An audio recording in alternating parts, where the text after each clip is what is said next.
I will call the meeting to order and ask Nicole to take roll call, please. Bodie, Here. Cacciatore, Here. Carberry Montgomery, Here. Kroll, Here. Rosendahl. Here. Thank you. Stand as you're able for the Pledge of Allegiance. I pledge allegiance to the flag of the United States of America and to the republic for which it stands, one nation, under God, indivisible, with liberty and justice for all. Urbandale is a national leader in character counts, endeavoring at all times to promote and model the principles of trustworthiness, respect, responsibility, fairness, caring, and citizenship. In conducting tonight's meeting, we expect that all participants will act in a respectful manner consistent with these principles. Item 2 is approve the agenda. So moved. Motion by Rosendahl, second Second. by Carberry Montgomery. Discussion, please vote. Did everyone's iPads fall asleep or did I lose connection again? Mine's fine. That's okay. Mine's not asleep. Did it come through to vote? Nope. No. Looks like I still have some troubleshooting to do. Okay, If I all right. can take a voice vote on this, I'll Okay. just start quick. Rosendahl, Yes. Carberry Montgomery, Yes. Bodie, Yes. Cacciatore, Kroll. Yes, Thank you. and it came through. And then it came up. Okay. Okay. Item 3 is citizens forum. This is the opportunity to speak on something that's not a part of tonight's agenda. Does anyone want to speak? Channing? We just put your name underneath there. That might make it easier.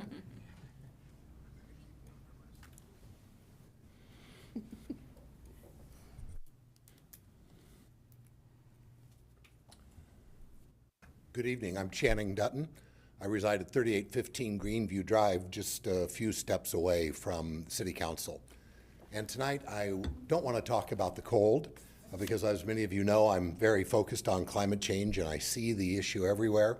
But you have climate change issues on your agenda tonight. It's item 6.2 about surface water flowage and abandoning easements regarding surface water in the community of Urbandale. But water is in the news everywhere across this country right now. Tonight, the Bowling Green, Kentucky City Council is dealing with record rainfall, devastating floods, and now they've had a blizzard on top of all of that. And so what climate change is doing to communities like Urbandale is it keeps hitting us no matter how cold or how hot it is outside. You know, a year ago, right at this time, it was 39 degrees in Urbandale. The year before that, it was 50 degrees on this day in Urbandale. And so what we can count on is weather is going to continue to fluctuate, but the movement of climate continues to put pressure on us. And what I gave you tonight to kind of spark the thinking is this is a current image of the drought monitor for the state of Iowa. And so white is normal, yellow is abnormally dry, the lighter brown is, can't remember the exact category, but the dark brown up in northwest Iowa is extreme drought condition. And Urbandale is already in the designated drought zone, and this is coming. And if you watch the weather forecast for the days ahead, we're going to warm up rapidly and we're going to dry out.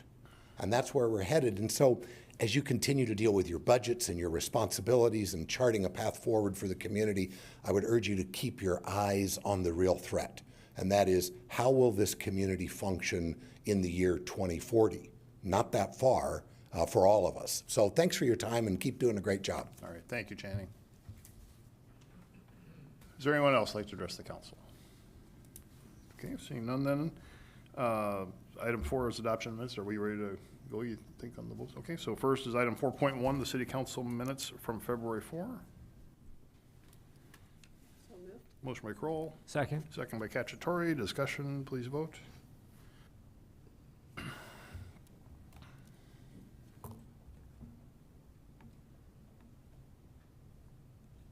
That passes. Item 4.2 is the budget work session from February 8. So moved. Motion by Kroll. Second. Second by Cacciatore. Discussion, please vote.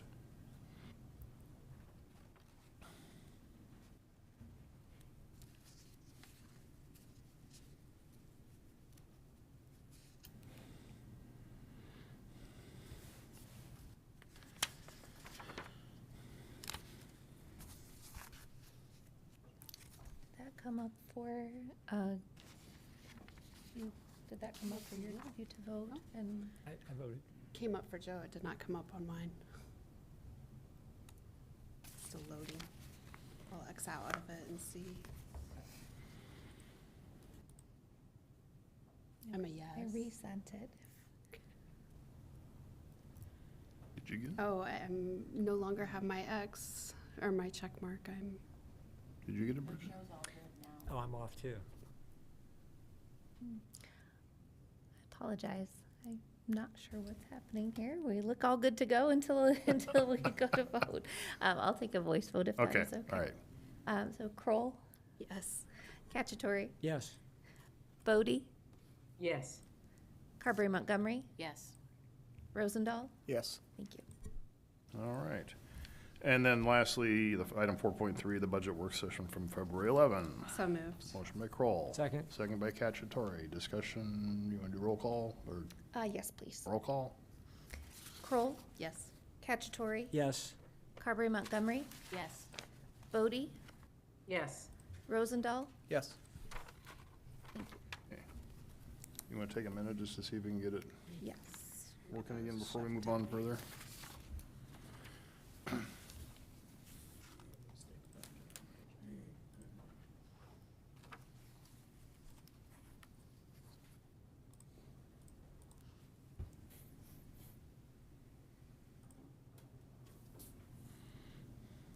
I'm completely frozen. Oh, maybe this will work.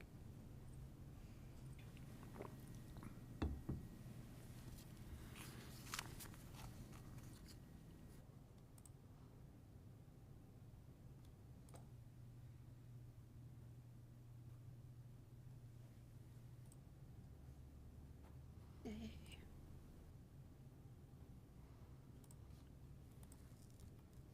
Mine is back up again.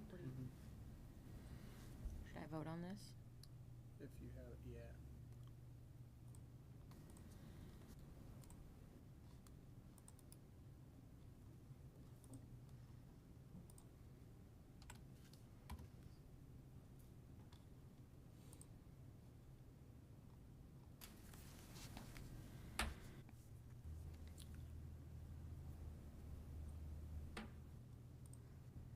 Okay. Good to go? All right. Then item 5 is the consent agenda. There are 12 items for approval. So moved. Motion by Kroll. Second. Second by Cacciatore. Discussion, please vote.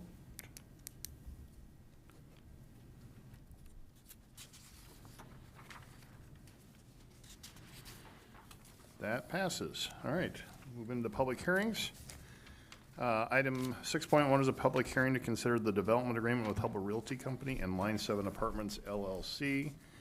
The public notice for this was published on the February 7, 2025 Des Moines Register, and ask any objections to that. Notice is published. There were none. Is there a motion to open this public hearing? So moved. Motion by Rosendahl, Second. second by Carberry Montgomery. Discussion, please vote.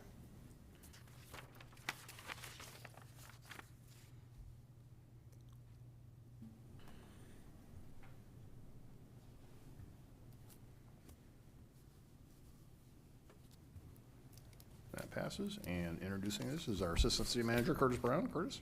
Good evening, Mayor and council members. Thank you for the opportunity to provide some more information on this item. Good, we are set to go. So this is a development agreement with Hubble Realty Company and Line 7 Apartments. It's proposed for the southwest corner of 142nd Street and Waterford Road. So this is just inside the Dallas County line of Urbandale. A site plan for the project, which was then named the Rebel, but now Line 7. The site plan was considered by the council and approved in December. So to walk through some of the high-level aspects of this development agreement, the commitments of Hubble Realty are these. First of all, that the project is called Line 7 Apartments. This is kind of interesting. They chose that name because it was the streetcar line number 7 that came up to Urbandale and turned around in downtown Urbandale. So Hubble chose this name because it somewhat unites the past and future of Urbandale. So I thought that you might find that interesting, why they chose the name Line 7. The site plan, as I mentioned, was approved last December on the 17th. Hubble will construct 3 apartment buildings totaling 135 units. That's in the first phase. So you see 5 buildings total on the site. So phase 1 would be 3, and then phase 2 would be the next 2 buildings. And then the construction would be complete by March 1 of 2027. Continuing the commitments under the development agreement, the property manager for the property will obtain and possess a certification in affordable housing property management. This is a similar requirement that we asked of the developers of the former Motel Relax, now the View on Hickman. Affordable housing property management can be a bit of a specialized field, so we want to make sure the property managers are up to date in that. Then in the project, 6 units will be reserved for income qualifying households at the 80% AMI level, and that is in a mix of 1, 2, and 3 bedroom units. And then 9 units reserved for income qualifying households at the 60% AMI level. And those are not 1 bedroom units, but 2s and 3s, so more accommodating to larger families. The affordability would be preserved for 15 years. And there is a formal meeting in the development agreement scheduled for 4 years before the expiration date of the agreement to discuss terms of a possible extension. So one of the initial questions that always comes up is what happens at the end of 15 years?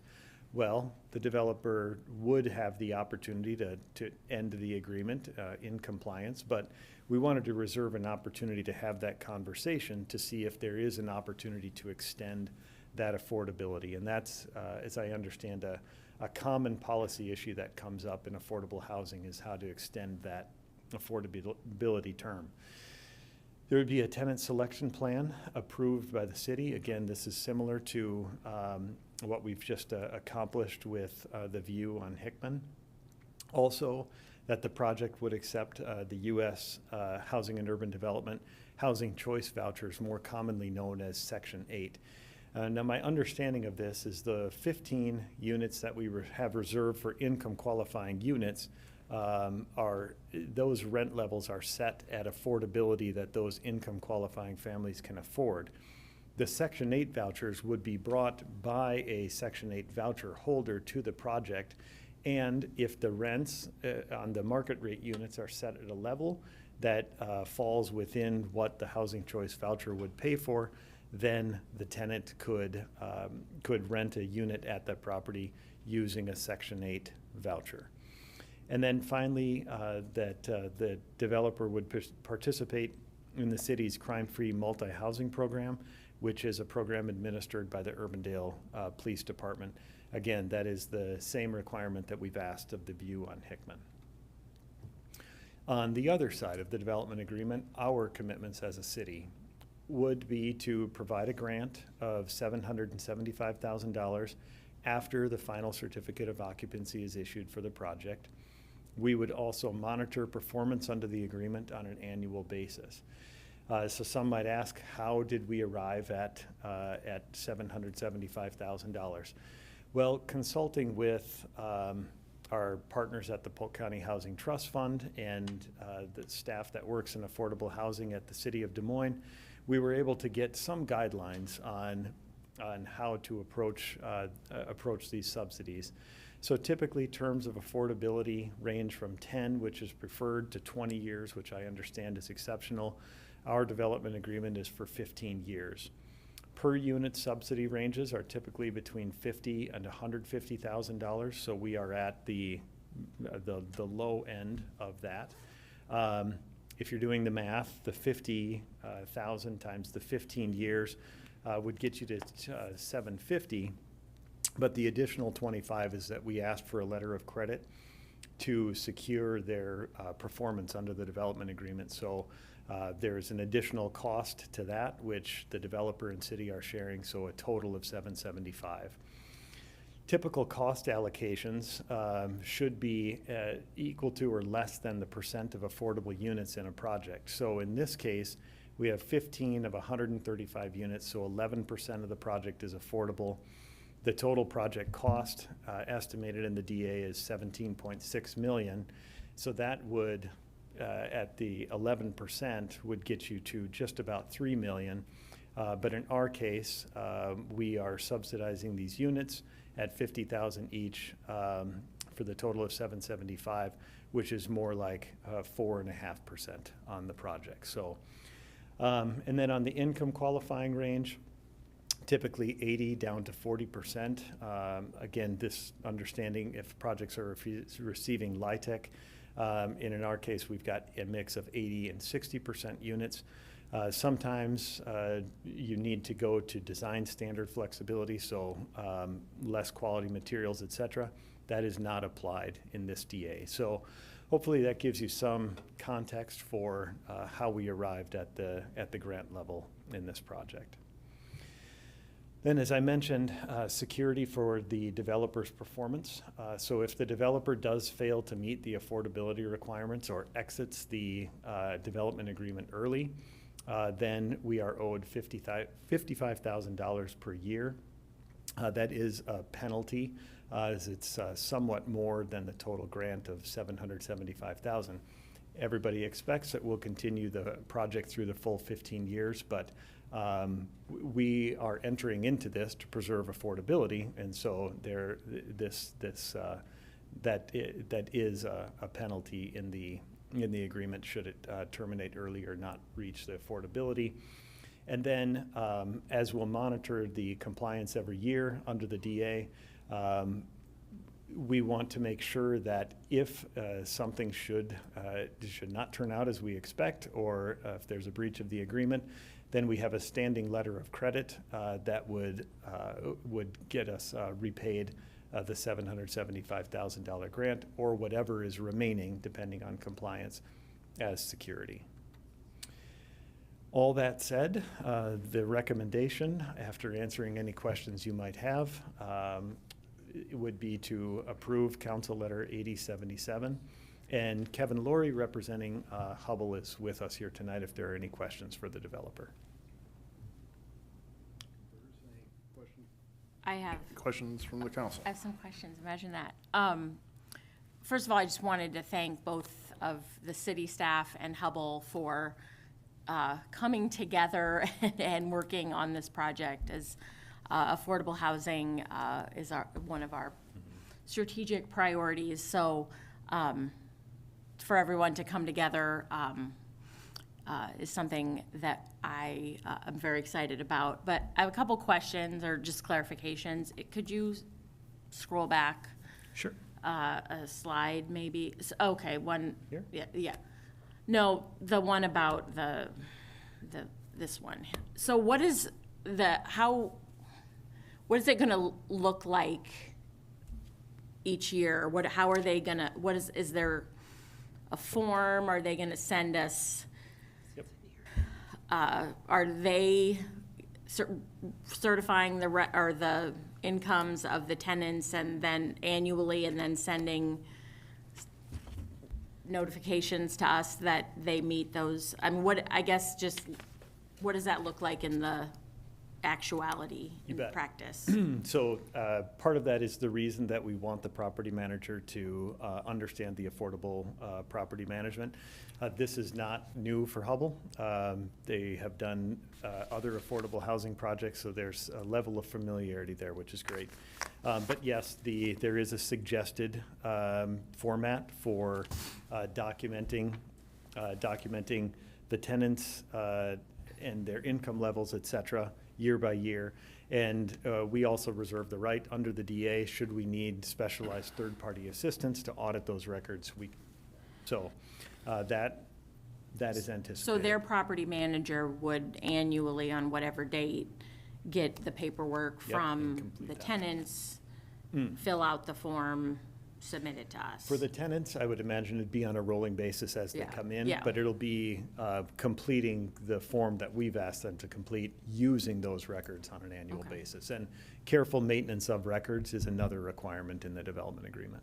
Okay. Well, I'm just very excited that we're moving forward with this, so thank you all. Fantastic, absolutely. And piggybacking on a couple of your questions, one, I did want to absolutely mention, none of these projects are done alone. This was absolutely a team lift among economic development, community development, city manager's office to get this project across the line. And second, you mentioned strategic priorities, and that's important. This funding is coming from that, our original that ARPA allocation, which the city used, but now is available to us as funding for strategic priorities. So that is where this, this funding had come from. All right, thanks, Curtis. Any other questions for Curtis? Which three of those buildings are going up first?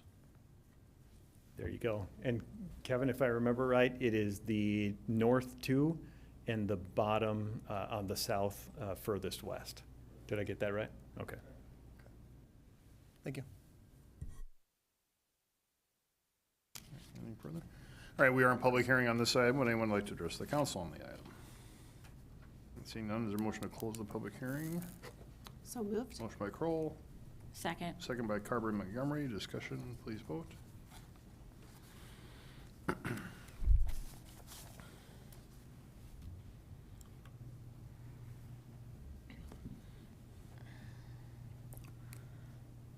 That passes.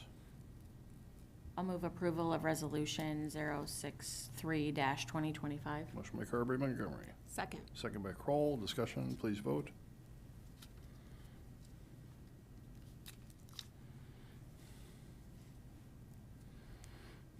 That passes. Thank you very much. We look forward to working with Hubble on this, so thanks again.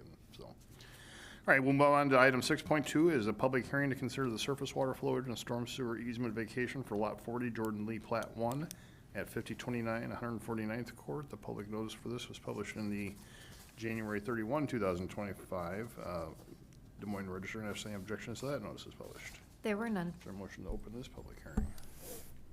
Motion by Cacciatore, Second. second by Kroll. Discussion, please vote.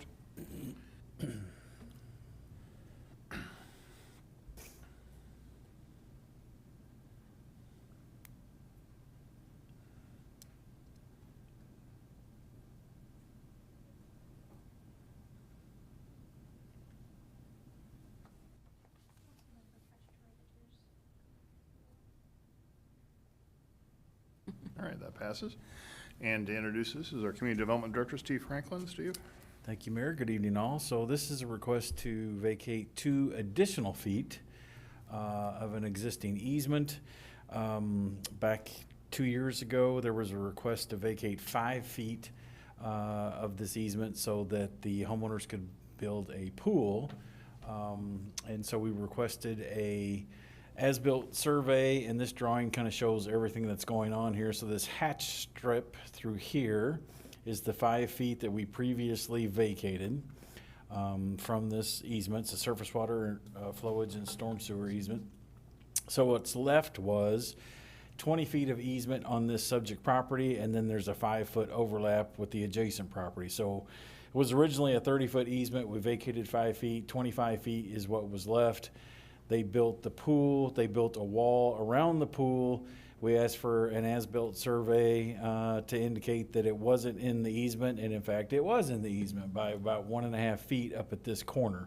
So they came back and said, hey, what do we do? And we said, well, you can fix your wall. And they said, well, that's expensive. Do we need to do that?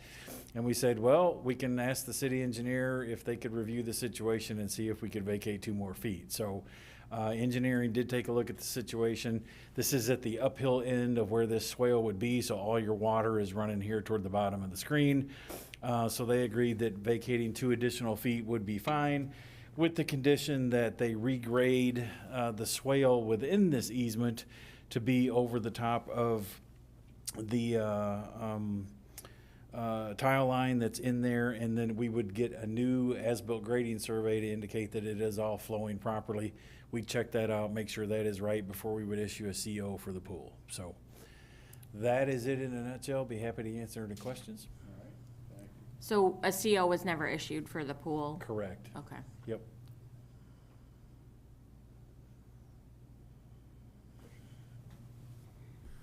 We are in public hearing for this item. Would anyone like to address the council on the item?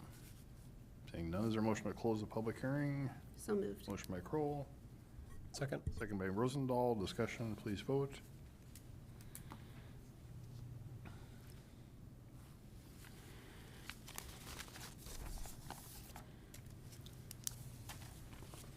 That passes. There are two items for consideration. Move to approve resolution 057-2025. Motion by Kroll. Second by Cacciatore. Discussion, please vote.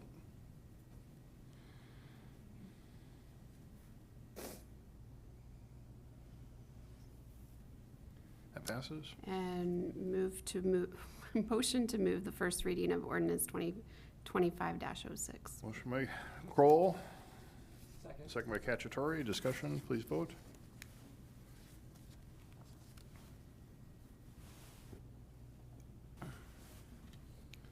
That passes. Item 6.3 is a public hearing to consider ordinance 2505, amending section, or chapter 154 of the Property Maintenance Code. The public notice for this was published in the February 7, 2025 Des Moines Register, and ask any objections to that. Notice is published. There were none. Is there a motion to open this public hearing? So moved. Motion by Rosendahl, Second. second by Kroll. Discussion, please vote.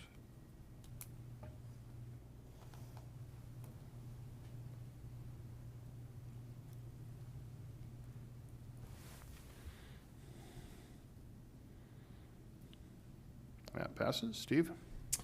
So about 3 years ago, you might remember, we discovered that the Polk County Weed Commissioner was no longer going to be involved in the abatement of tall weeds and grass. So we met a couple of times to figure out what do we need to do about that and really implement a system to where the city could just take care of that. So in early 2023, we established a procedure to get those types of things taken care of. So now with a couple of mowing seasons under our belt, we kind of looked at how all that's working again to see if there's anything that we could tweak and maybe work a little bit better. And really what we found is with the rising costs and delays of mail delivery, staff is going to propose maybe adding a step, since we do get good compliance, adding a step with the intent of reducing postage, saving a little bit of money, and maybe even quickening the compliance that we're getting.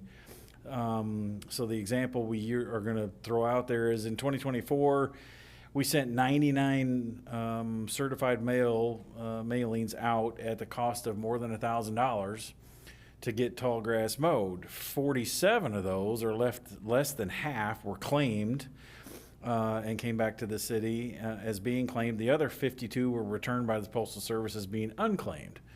So that's less than half of how well certified mail is working anyway. But then the bottom line was, of those 99 properties that we sent certified mail to, there were only 5 of those that we had to hire mowing to get done, and all 5 of those paid the fee. So we thought, well, maybe we don't need to do that. Maybe we can add a step. So we discussed this with the city attorney to make sure we're within our legal bounds to be able to do what we're proposing.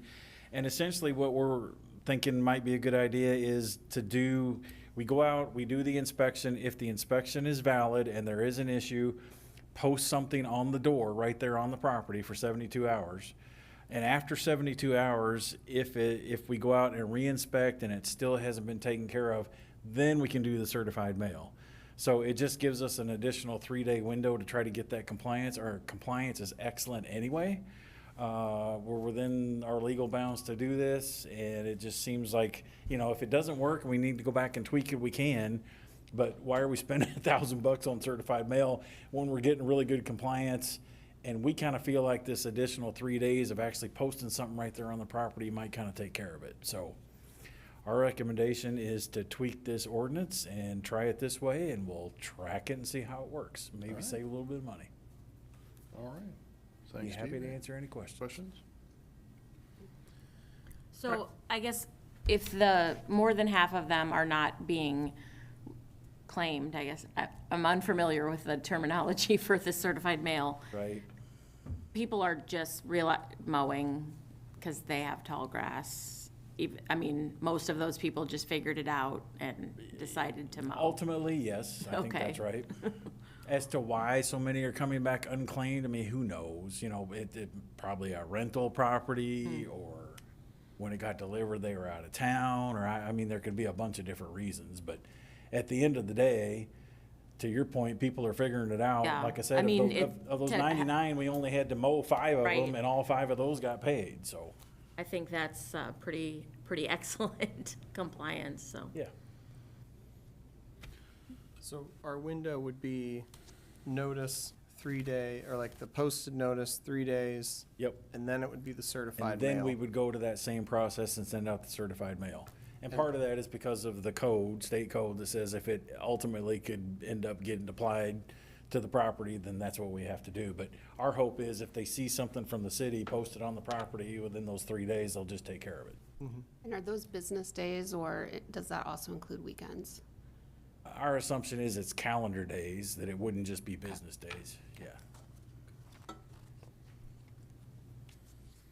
Are those notices based on complaints, or do we have people out there? At this point, pretty much 99% of our code enforcement stuff is complaint driven, yes. So, and that's the key to the whole thing, you know, if we go out there, we get a complaint, we go out there and we see that, yes, in fact, it is true, it is too tall, then we go ahead and post it. There are times when we go out and it's just not true, it's not in violation yet, and so we don't. However, if it's close, we put it on the list, we go back out a few days later to maybe, you know, see if it's been mowed. So now the steps are, you get a complaint, you send someone out, they post a notice. they have If to it's go- valid, we'll And they have post to the go notice. back after 72 hours. Correct. Yep, So it's kind of an extra trip, but other than that, there's not a lot more Right. involved. Okay. right. All right. We are in public hearing on this item. Anyone like to address the council on this item? Seeing none, is there a motion to close the public hearing? So moved. Motion by Second. Kroll, second by Cacciatore. Discussion, please vote.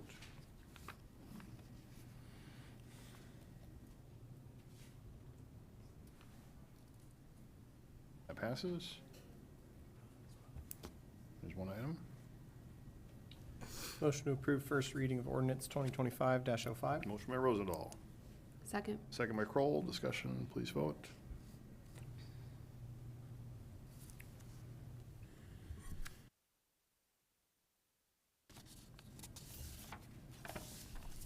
That passes. Item 6.4 is a public hearing and a consideration of bids for the 2025 trail improvements. The public notice for this was published in the January 31, 2025 Des Moines Register. Is there any objections to that notice is published? There were none. Is there a motion to open this public hearing? So moved. Motion by Kroll. Second by Cacciatore. Discussion, please vote.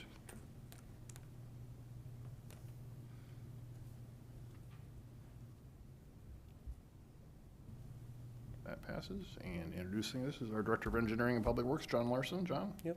Good evening, Mayor, members of the council. This is our bid tabulation for our annual trail improvements project. So it was last Wednesday, February 12th, we received 11 bids for this project. We're recommending the low bid from Caliber Concrete LLC in the amount of $129,581.49. That does include alternate number 1. Their bid was approximately $92,000, or almost 42% less than our engineer's estimate. And with this project, we'll be replacing the existing trail with an 8-foot wide, 5-inch thick concrete trail. It's approximately 1,820 feet in length. Alternate 1, which is included within that distance, was about 660 feet in length. We're anticipating the work will be completed by September 26th. And then to kind of show you where we are at, on the bottom of the screen is Meredith Drive. Here's 72nd Street. So we'll start off with the trail replacement here, showing in the Sharon Heights Park here. And then we got a little bit in Sylvan Ridge and up into Northview Park. Up here are the 2 sections. We have an intent to do more on here next year after we obtain an easement. With that, I'd be glad to answer any questions. All right. Questions for John on this? We're in public hearing. Would anyone like to address the council of the item? Seeing none, is there a motion to close the public hearing? So moved. Motion by Kroll, second by Cacciatore. Discussion, please vote.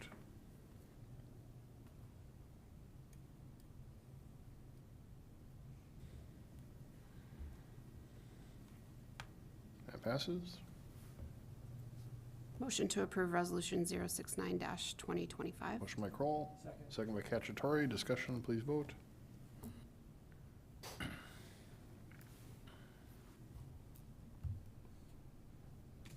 That passes. Motion to approve Resolution 070-2025. Motion by Kroll, second by Cacciatore. Discussion, please vote.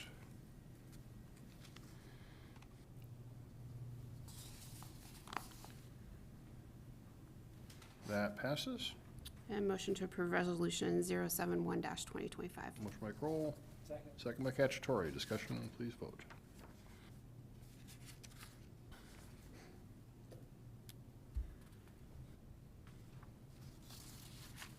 And that passes. All right, moving on to item 6.5. A public hearing and consideration of bids for 10841 Douglas Avenue asbestos removal and demolition. The public notice was also published in the January 31, 2025 Des Moines Register. Are there any objections to that notice is published? There were none. Motion to open this public hearing. So moved. Motion by Kroll. Second. Second by Rosendahl. Discussion, please vote.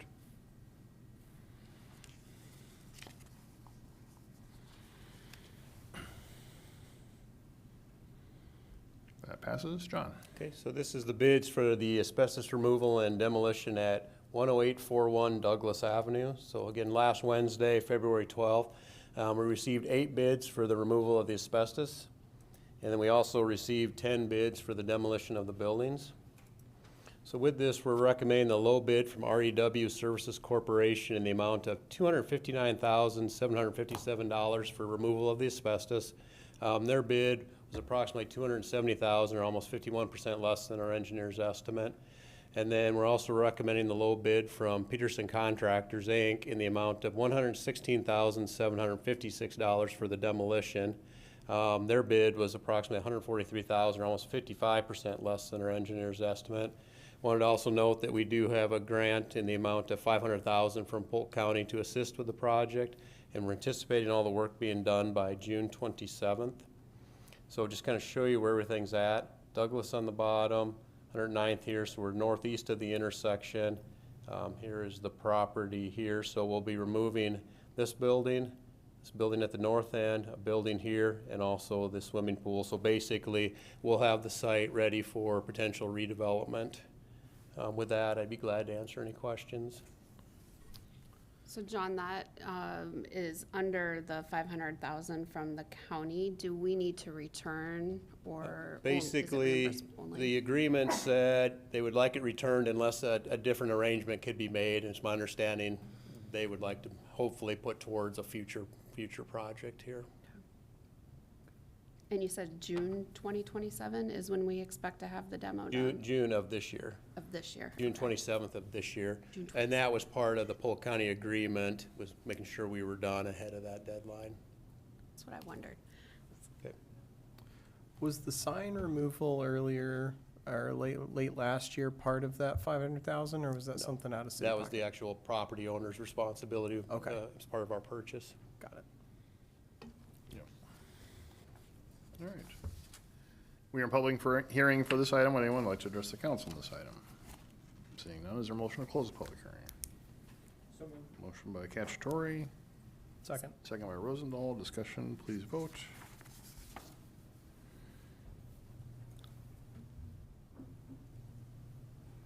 That passes, and we have 6 resolutions on this. Motion to approve Resolution 072-2025. Motion by Rosendahl, Second? second by Kroll. Discussion, please vote.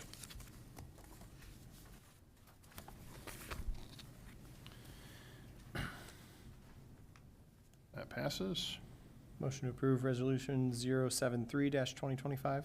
Motion by Rosendahl, Second? discussion, second by Kroll. Discussion, please vote.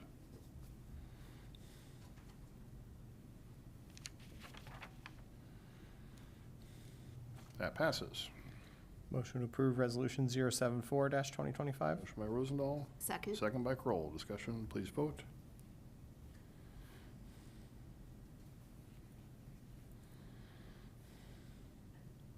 That passes. Motion to approve Resolution 075-2025. Motion by Rosendahl, Second? second by Kroll. Discussion, please vote.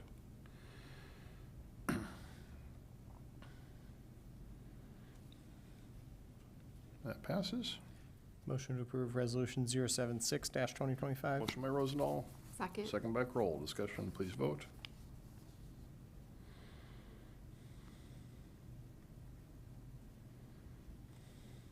That passes.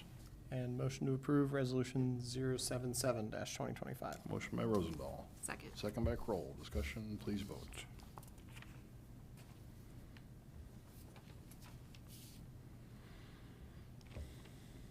That passes. All right, thanks. Thank you, John. All right, item 6.6 is a public hearing and consideration of bids for the Lions Park Improvements Phase 3 Playground Project. The public notice for this was published in the February 7, 2025 Des Moines Register. Any objections to that? Notice is published. There were none. Is there a motion to open this public hearing? So moved. Motion by Kroll. Second by Cacciatore. Discussion, please vote.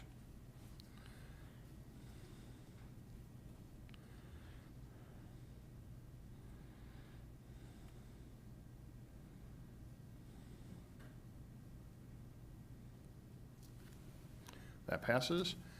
Staff has requested that we continue this to the next council meeting. Before I do that, just to confirm, does anyone in the audience would like to address the council tonight on this item? Seeing none, is there a motion to continue this to the March 4, 2025 meeting? So moved. Motion by Rosendahl. Second. Second by Cacciatore. Discussion, please vote.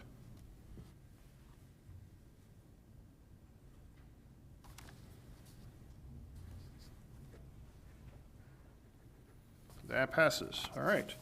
Just a quick question before we move any further on Yes. that. Does that have any impact on what we take later on, talking about 7.4? The site work improvements? I can answer that, Mr. Mayor. Okay. It does not. This is the playground portion, and all of the pieces that were proposed in the proposals do fit within the plan that we have coming forward, so there shouldn't be any delay. We're just wanting a little more public opinion on our online survey. Thank you. Sounds good. Thanks. Thanks, Scott. So we're pushing that out a little harder, the public input piece? Okay. All right. All right, moving on then to item 7, to establish future public hearings. Item 7.1 is establish the public hearing for the proposed property tax levy for April 1, 2025. Motion to approve Resolution 067-2025. Motion by Rosendahl, Second. second by Carberry Montgomery. Discussion, please vote.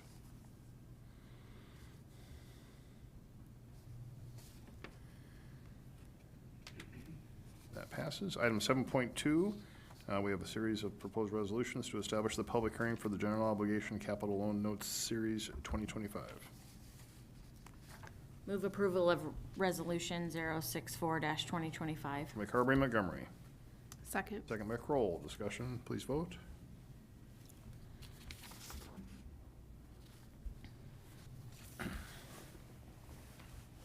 That passes. Move approval of Resolution 065-2025. Motion by Carberry Montgomery, Second. second by Kroll. Discussion, please vote.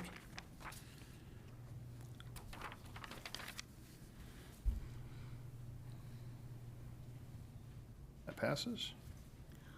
Move approval of Resolution 066-2025. Motion by Carberry Montgomery, Second. second by Kroll. Discussion, please vote.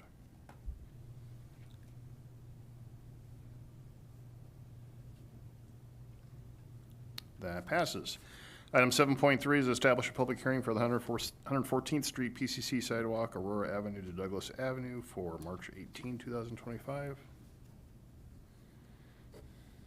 Motion to approve Resolution 054-2025. Motion by Kroll. Second by Cacciatore. Discussion, please vote.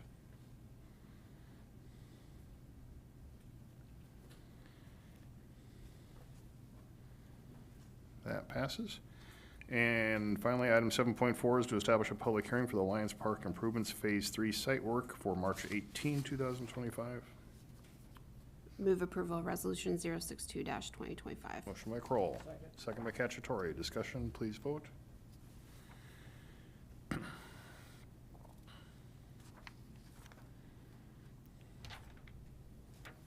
That passes. Moving on to item 8, regular agenda items versus item 8.1, as to consider the liquor license renewal application for MD&AE Holdings LLC, DBA Infinity Sports Bar Club located at 8044 Douglas Avenue, Urbandale, Iowa. To introduce this item is our police chief, Rob Johansson. Chief. Mayor and members of council, in front of you tonight is the renewal of the liquor license for Infinity, and I'm recommending that not be renewed, that it be denied. I put the information in the council letter about some of the issues that we've been having up there, and I'd be happy to answer any questions if you have any on what's been going on up there, or if you need more detail. All right, thank you, Chief. Any questions for the chief? Chief, in the, I think the second paragraph of the council letter refers to a situation where some patrons responded by dragging the intoxicated driver from the vehicle and assaulting her. Were there any charges, criminal charges in connection with that incident, if you know? Yes, there was assaults on both sides of that. So an assault for the initial use of the vehicle to try to run people over, and then there was also a charge of assault for the persons that assaulted that driver. The driver was arrested for OWI as well. Have those charges been resolved? if you No, know? not to my knowledge, I should say.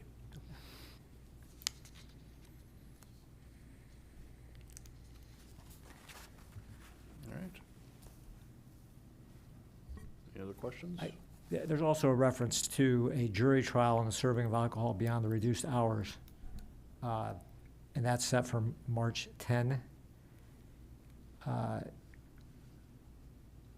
guess, do we know who's handling that? Is that city council or city attorney? Okay. There's also a trial on the nuisance violation for February 17th and 18th. That was Monday, yes, and they had the trial, and the judge has that now, is looking over everything, and final arguments need to be submitted to the judge, and so there will be a disposition of that coming, but it could be several weeks. Okay. Yeah. City Attorney Brownell can comment on the legal aspects of the denial as well, on the grounds. I would appreciate some commentary on that.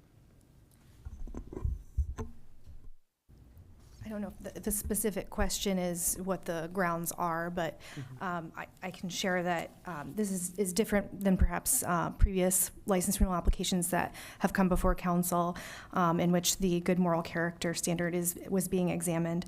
The standard that's being referenced in Chief's council letter is found in Iowa Code Section 12330, subsection 2. So it would be on the basis of premises under the license that are deemed unsafe to the public. Okay, thank you. Is that a civil infraction? The petition that is currently pending under 12356 is civil, correct? And what's the penalty for that if found liable, if you know?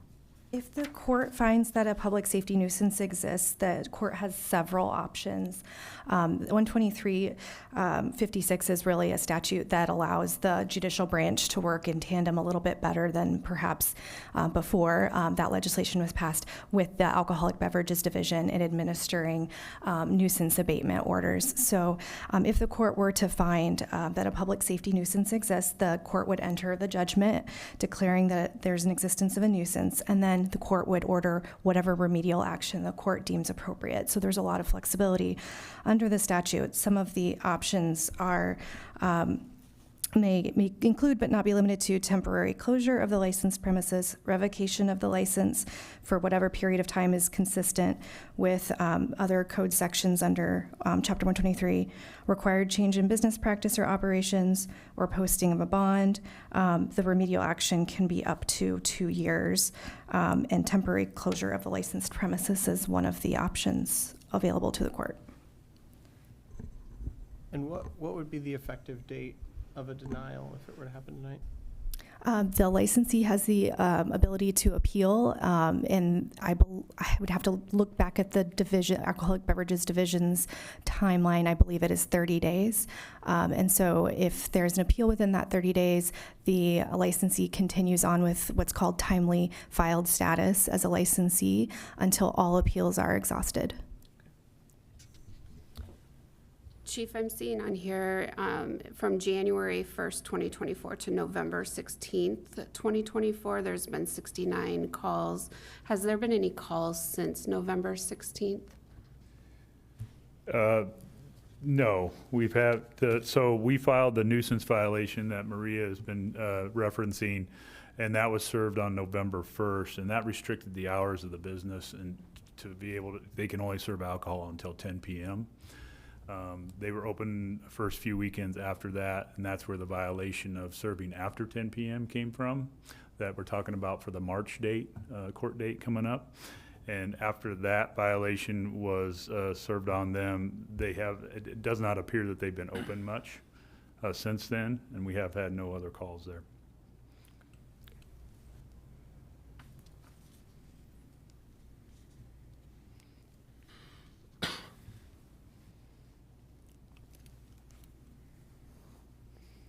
Any other questions? Is there a motion?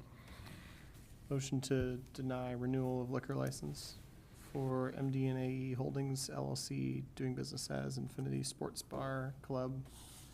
Okay, motion by Rosendahl, Second. second by Kroll. Any further discussion? If not, please vote.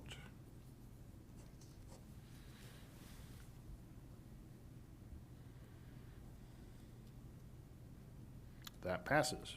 Thank you. Item 8.2 is consider the bids for the 2024 sidewalk repair program. John?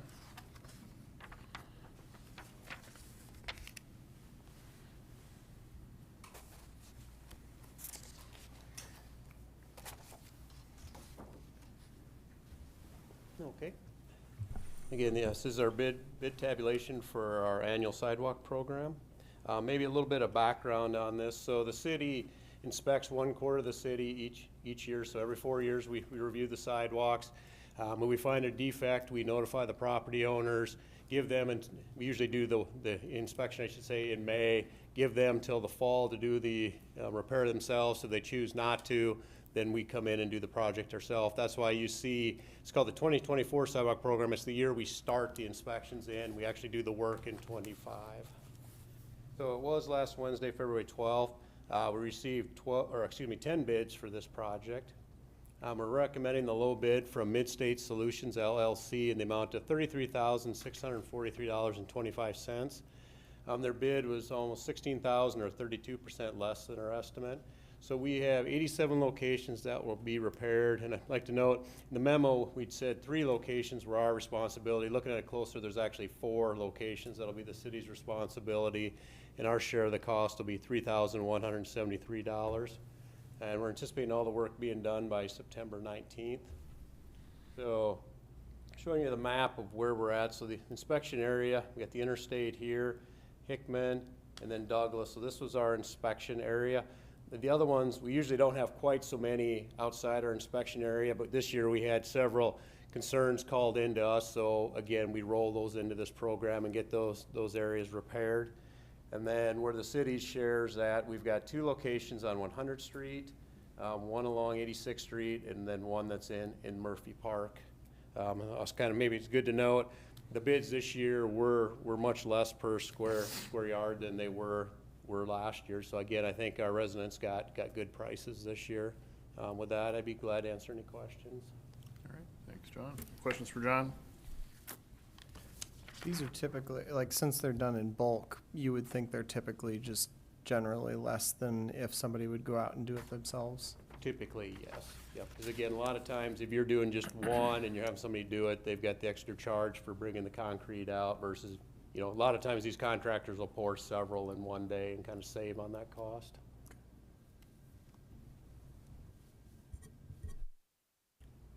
Any other questions? Move to approve Resolution 068-2025. Motion by Kroll, second by Cacciatore. Discussion, please vote.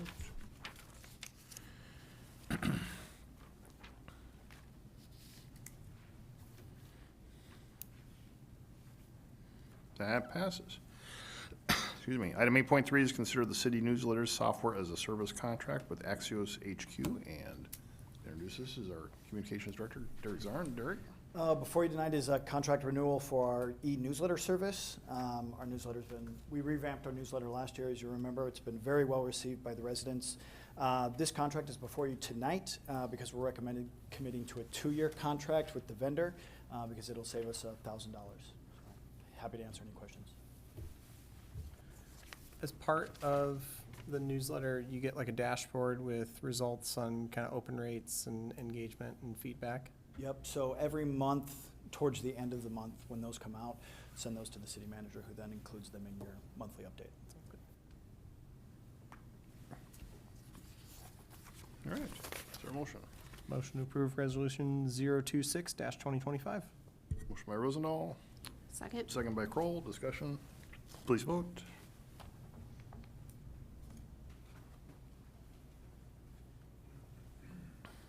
That passes. Thank you. Moving on then, item 8.4, and that is to consider the purchase of the Coronado Park playground equipment, and to introduce this is our Assistant Parks and Rec Director, Scott Hoke. Scott?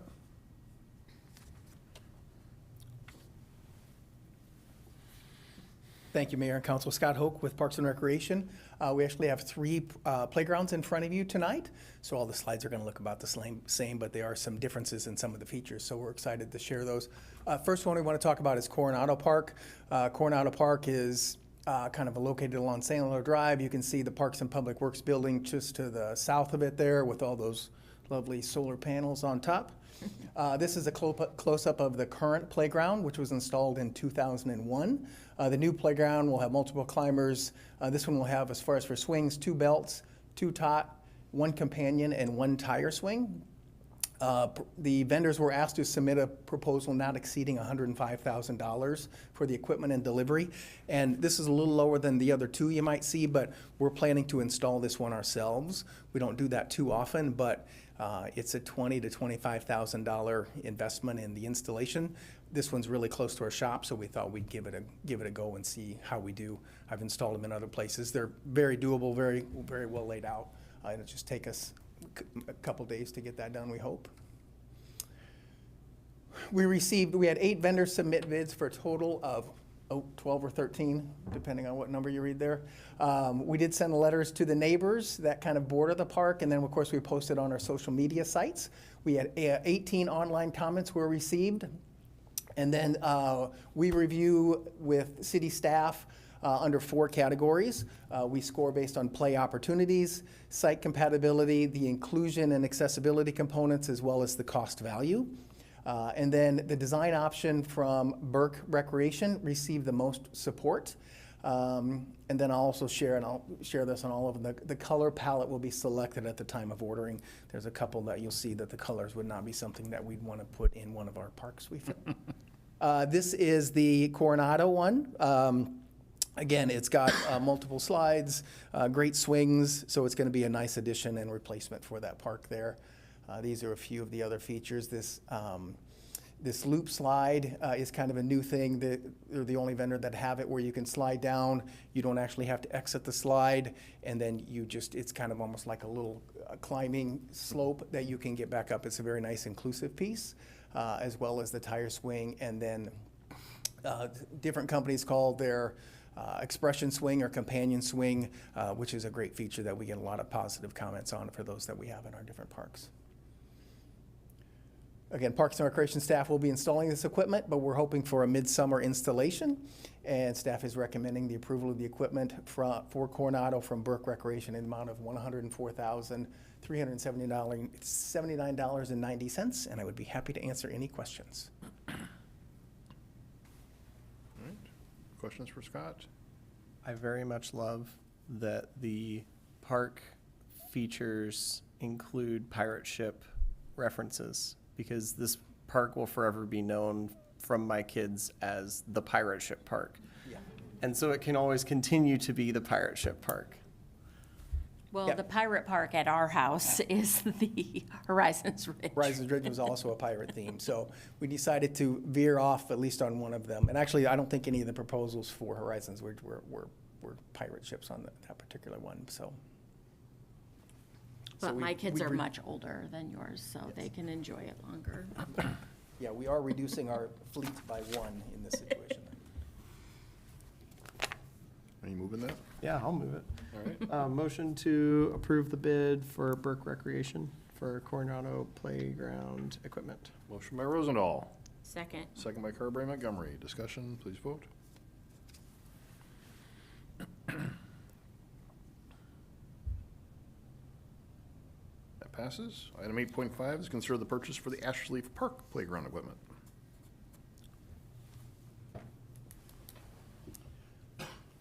So Ashleaf, located, Douglas is to the south there, you've got Horton and Mary Lynn. And this current playground was installed in 2005. The new playground, multiple climbers, swings, and then we will have a sand area in this one. That section in the lower area there, that will be a sand section with the sand cranes that are very popular. So this park will continue to have sand cranes. For this particular project, vendors were asked to submit a proposal not to exceed $130,000 for the equipment, delivery, and installation. Why is that not working? There we go. 8 vendors submitted a total of 12 bids, and these are great numbers for proposals, almost double some of our last couple, so we're excited to have that many vendors submitting. Again, letters were sent to neighbors and posted on our social media sites. 18 online comments for this one, evaluated under the same criteria. And then design option number 2 from Boland Recreation, which is Miracle Playground Equipment, received the most support. And you can see that's kind of a double decker. Again, color selection will be made at a later time. That's a tough color to look out your back window at for 20 years. So, Yeah. but- Especially since I can see it. Yeah, you can And probably see Blake it. can see Yeah, it you too. can see it so, too. Right, well, a little more neutral in our colors. Earth tones is Yeah, what we like to there see, we go. especially in parks that are located in the neighborhoods like that. So a couple of unique features that are kind of independent climbing structures that are part of this proposal, which were kind of unique and different, which is one of the values of having we'll have a different vendor for our third one. The 3 different vendors allow for different play opportunities at different locations, as opposed to if you go with the same vendor every time, you kind of get the same stuff in a lot of places. So this gives us the opportunity to have a few unique pieces at different parks. Installation will be based on manufacturer schedule, but they have to have it installed by fall. And if we get things moving early, sometimes we can get in before the schoolyard rush. The installers get busy during the out of school time doing school projects. Just as an FYI, not part of this project, but we're going to be replacing the 2 basketball goals, going to the adjustable goals that we go in a lot of our locations now, and then restriping that court as well. But staff is recommending the approval of the purchase of the playground equipment for Ashleaf from Boland Recreation in the amount of $130,000. And I'd be happy to answer any questions here as well. Scott, on the basketball hoops, the adjustable ones that we're putting in, it sounds like we're doing that other places. Is there any problem with vandalism or breakage with them being adjustable? I mean, I can imagine Derek going out there and just, Yeah. taking it. So they do get a lot of use, and there's an internal cranking system, and sometimes it gets jammed up or the crank comes up missing. So we deal with it when that happens.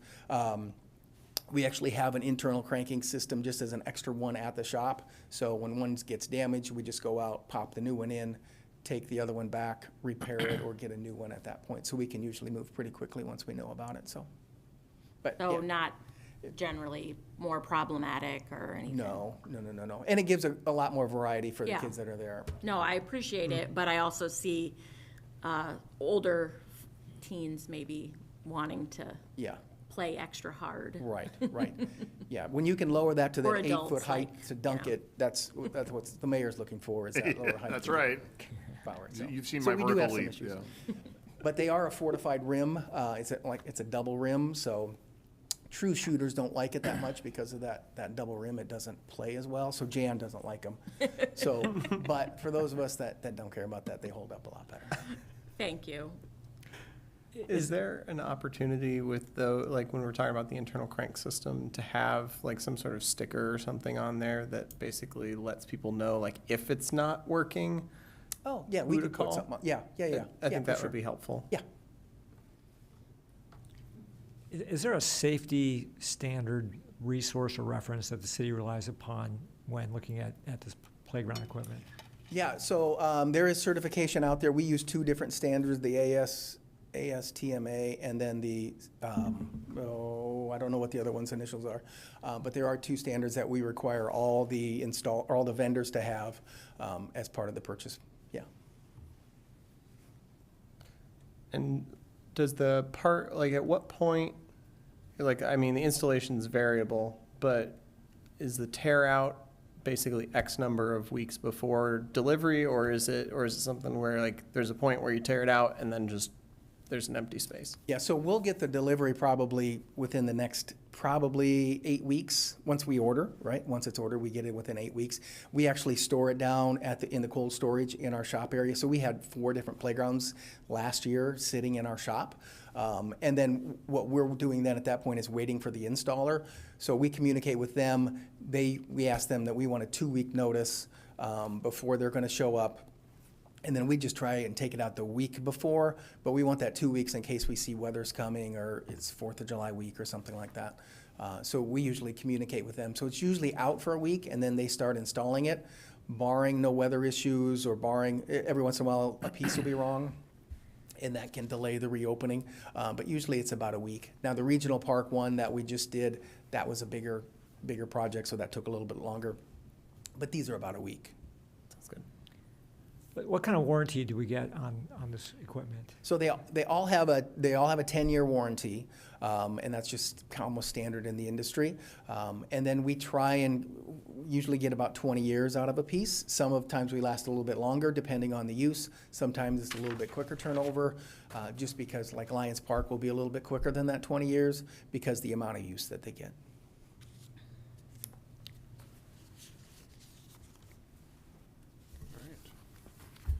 Motion to approve the bid for Bowling Recreation for the purchase of playground equipment for Ashleaf Park. Second. By Rosendahl, second by Carberry Montgomery. Discussion, please vote.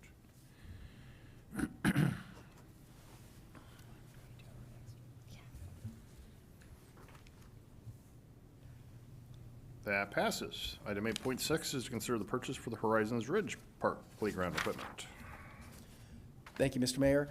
So Horizons Ridge is part of Walnut Creek Regional Park, just north of Douglas there, kind of going off 155th, turn onto Horton, and then 153rd to get there. But a lot of people get there through the trail, which is a great trail connection for us. A little bit of a close-up. As you heard, that this was a ship as well, but it was installed in 2005. The new one, multiple climbers. This one will have 2 belt, 2 tot, and 1 companion swing. For this proposal, we asked vendors not to exceed $125,000 for the equipment, and most all the time they get to that point because that's really, we want the play value is what we're looking for. 9 vendors submitted for a total of 12 or 13 projects, I don't know. Letters were sent to the neighbors again on this one. We actually received 16 online comments.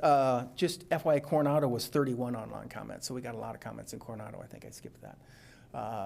And then proposals were evaluated by city staff, and design option number 1 from Cunningham received the most support.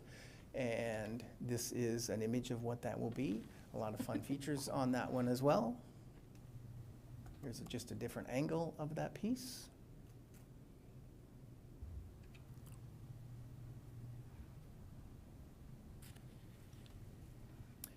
Installation based on manufacturer schedules again. Again, we will communicate to see if we can get it in and done earlier.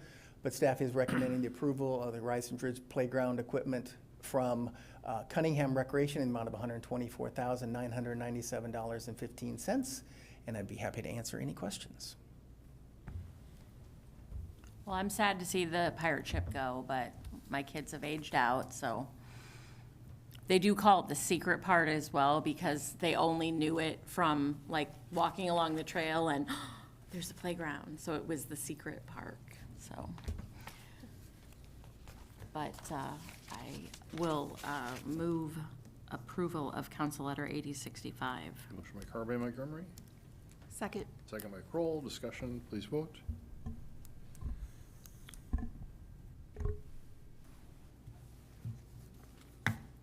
That passes. So they'll be there for your grandkids, Bridget.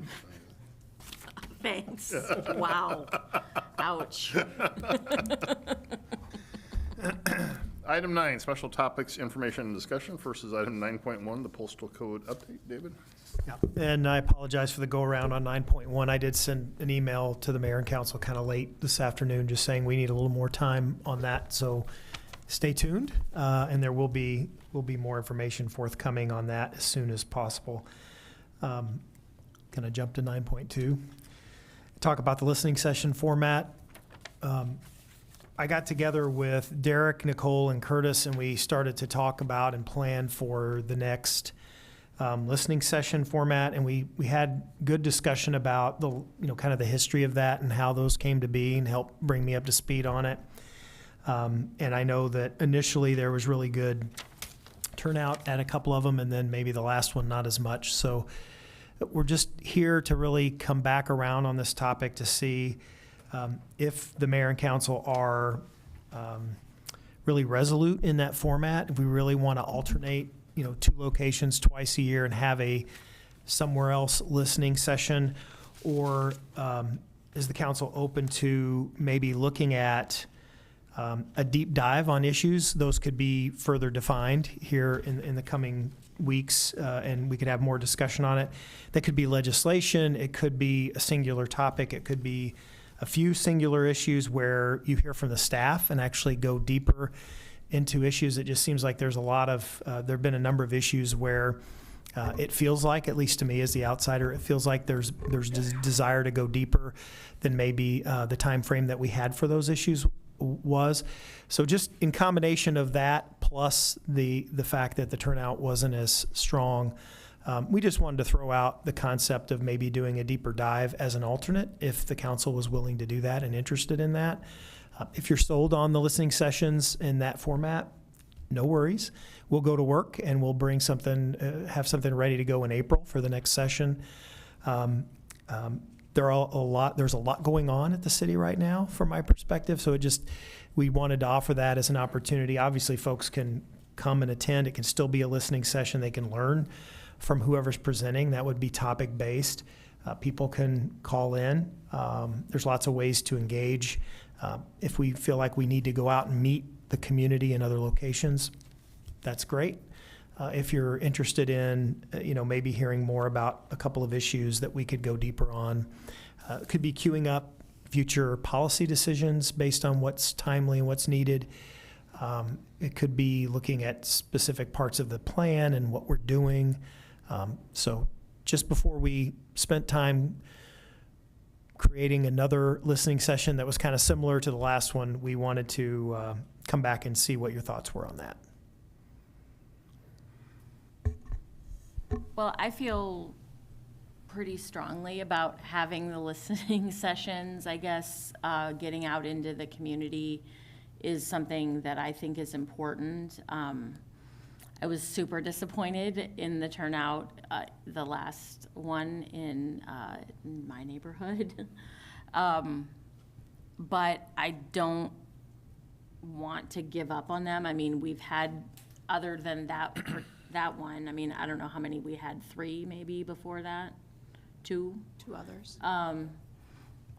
That I think the attendance was pretty good at. I also see the need for the deep dives that you're talking about. I mean, maybe we just take the meetings on the road instead of having them here at council chambers. I don't know, that would be an option. I know technologically it might be harder.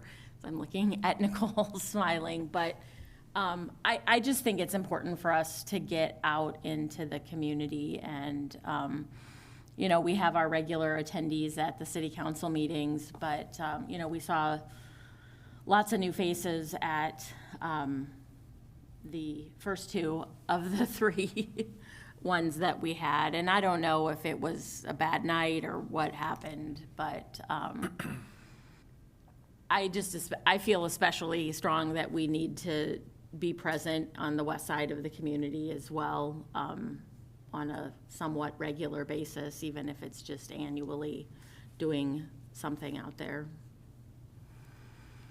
That's my 2 cents for now. I can see the value of digging deeper. I'm also wondering if there are ways to maybe incorporate the library in some of those deep dives and maybe have a guest speaker come in, or issues that might affect the city, but then like here's the bigger piece at play. I mean, I think about, you know, and the staff's probably like, shut up, Amy. No, they already thought that with me. But I do see like there are some topics that folks, community members will want to go deeper on, and how that intersects with the city might be important. I also think as soon as we start deep diving into a topic, we're gonna lose a lot of people too. That's just my thoughts. I agree with Bridget that I think it's important to get out into the community. Can someone enlighten me, what is the traditional format? I don't think I've attended a listening session. I know. Everyone's watching me, which is true. So how we handle those traditionally? Derek, do you want to kind of give the 1,000-foot view of the first couple, the ones that 1,000 feet up? The directors basically put together a high-level presentation of what their departments do and what they're working on, and then that's shared with the community. And then there's about 30 minutes left over to take any questions that the community has. Thank you. And if we keep the format, you know, maybe we could go to work on kind of narrowing down the topics. I mean, the public attendance at these things, from my experience, tends to be issues driven. I mean, if you've got an issue to talk about that people are interested in, they'll come. So if if we were at the point where we wanted to talk about, a big facility or, a referendum or something like that, that lends itself to those kinds of things. But we can certainly, if there's interest in keeping the format and going out into the community and having the directors present, maybe we can reconvene the group and come up with a couple of ideas that, a couple of issues that the public will be engaged in. I just think typically those are going to be issues driven. People will show up. If we could talk about the budget, I could talk about the budget for 12 hours. Nobody wants me to. Eventually, not today, I can't, but eventually I could. But if you just have your regular, typical run-of-the-mill discussion on the budget, I'm not sure how many people are going to be interested in that. They're going to be interested in something a little out of the ordinary. So we can continue to think through it, but April, 2 months. So we need to come back with some ideas pretty quickly. I'd be curious, Derek, do you happen to have any data on the marketing of, the marketing of those listening sessions differed, or? So we marketed them all the exact same way with our Facebook or social media and the mailed postcard. So they all got the exact same treatment. And do we know that if there were any conflicts? I'm just not recalling. Not that we could figure out, really. Yeah, there was no specific event that we could pinpoint to why people wouldn't have shown up. The weather was nice. Yeah. Right. I guess one thing I'm thinking is I like the deep dive aspect, and maybe this is an opportunity for us to pivot in terms of how we collect feedback or where we collect feedback, because I was just looking at the survey that we do. It's like 18% last year attended a local public meeting, they said. 45% said they contacted the city for information, 9% contacted elected officials to express their opinion, and 11% watched a local public meeting.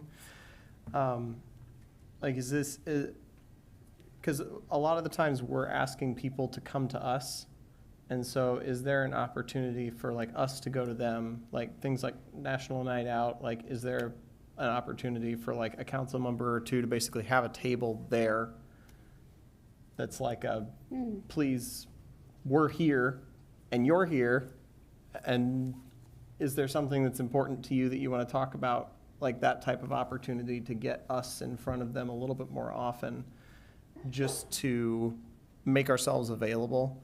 I could think of 4th of July, having you know, something there for a couple hours where we're out just trying to get connected to people. I really like that idea.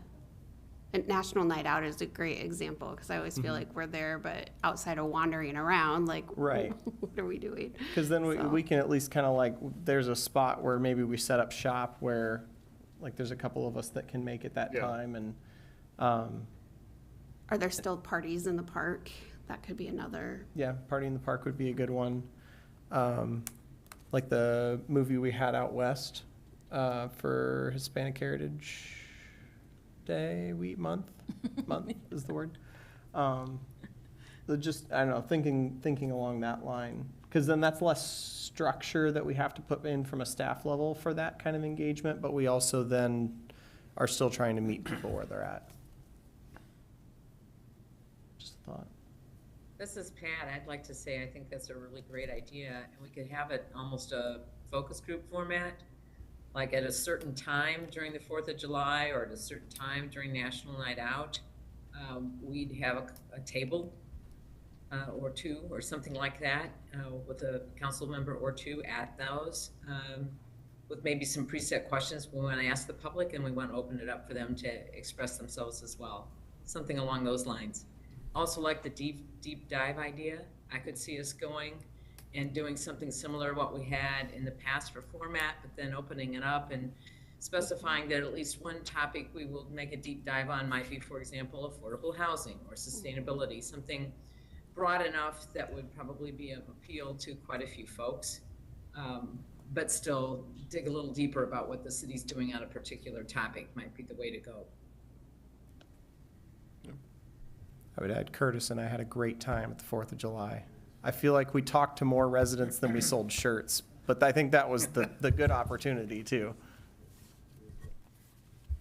And we can sell shirts again. Yeah.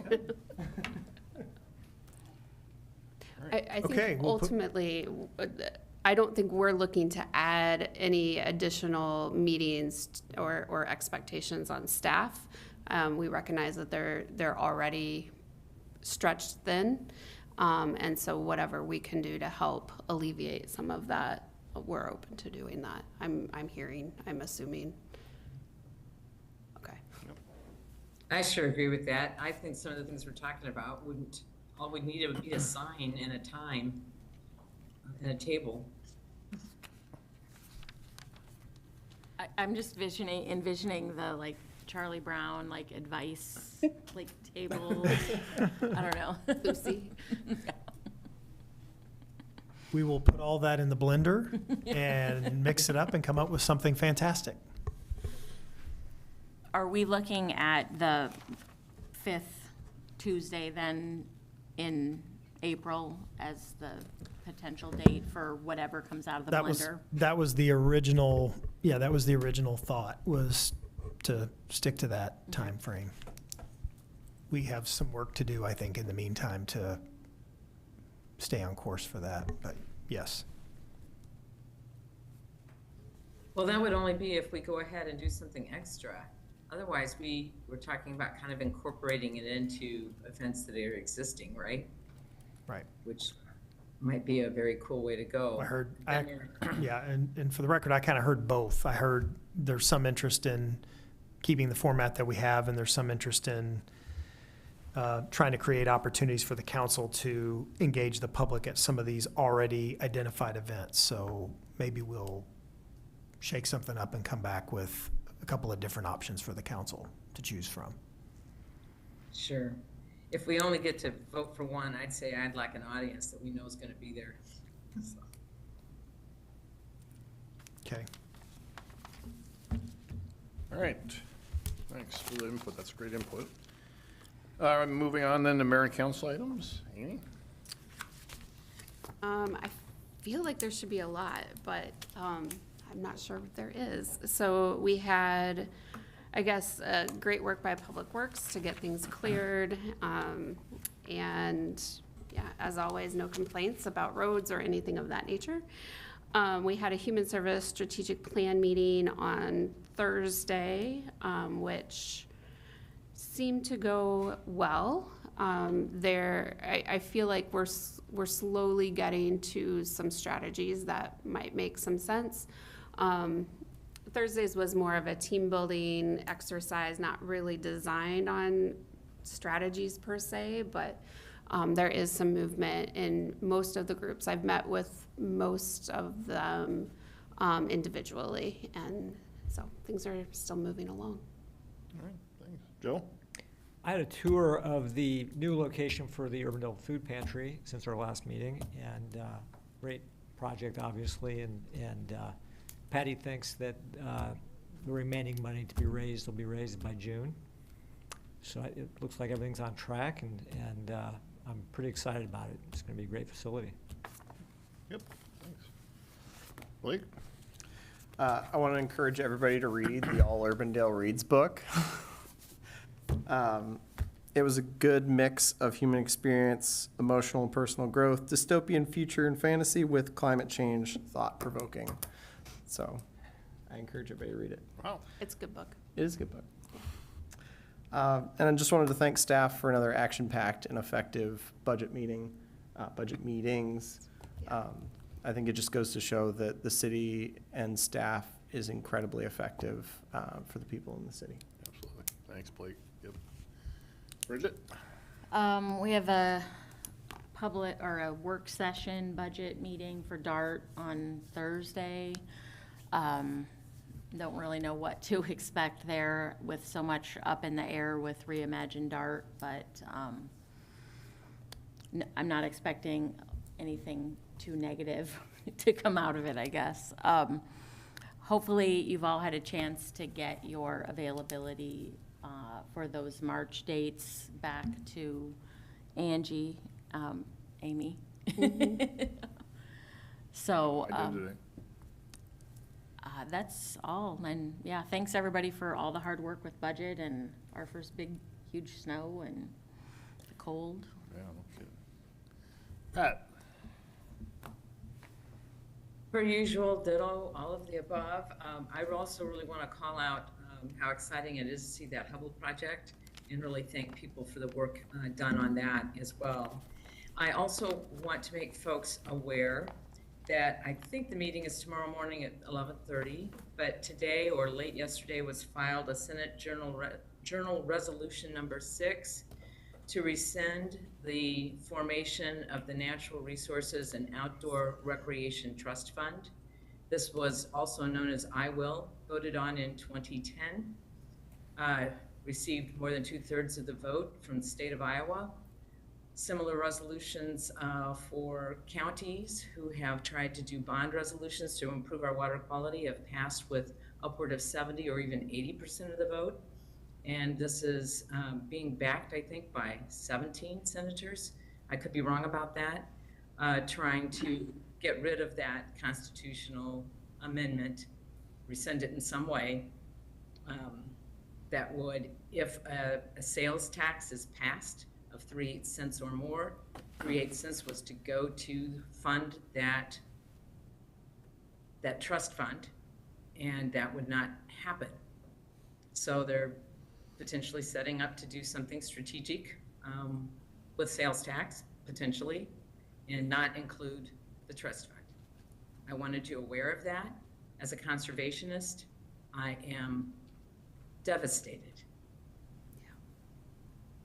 All right. Thank you, Pat. I have just several things. First of all, it must be civics time in the schools because I've spoken to Karen Akers to the 5th graders. I've gotten letters from 2nd graders at Mount Olive Lutheran School. A couple of them must have lived in Urbandale, and some 8th graders from Urbandale Middle School. So just to give you some examples, some things, the 2nd graders, probably the fun ones. I would like, dear Mary Andoig, I would like you to help build more shelters, help get the trash out of the ocean, and help crops grow and save wildlife, which is great. Dear Mary Andoig, I would love to see if there's a zoo that you could bring, anything like pizza, and that you can bring kittens and puppies and everything else. So, at Karen Akers, from the 5th graders, I got a question again this year. What's your best soft skill?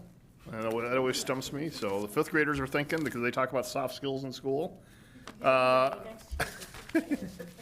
I'm actually gonna scan, I got a bunch of letters from Urbandale Middle School. I think I'll take them to the office tomorrow, scan them, and email them to you so you can read through these, so they're fun to read. We have another Talk with Official Saturday. Blake's gonna sit in for me as Mayor Pro Tem on Saturday, so I appreciate him doing that.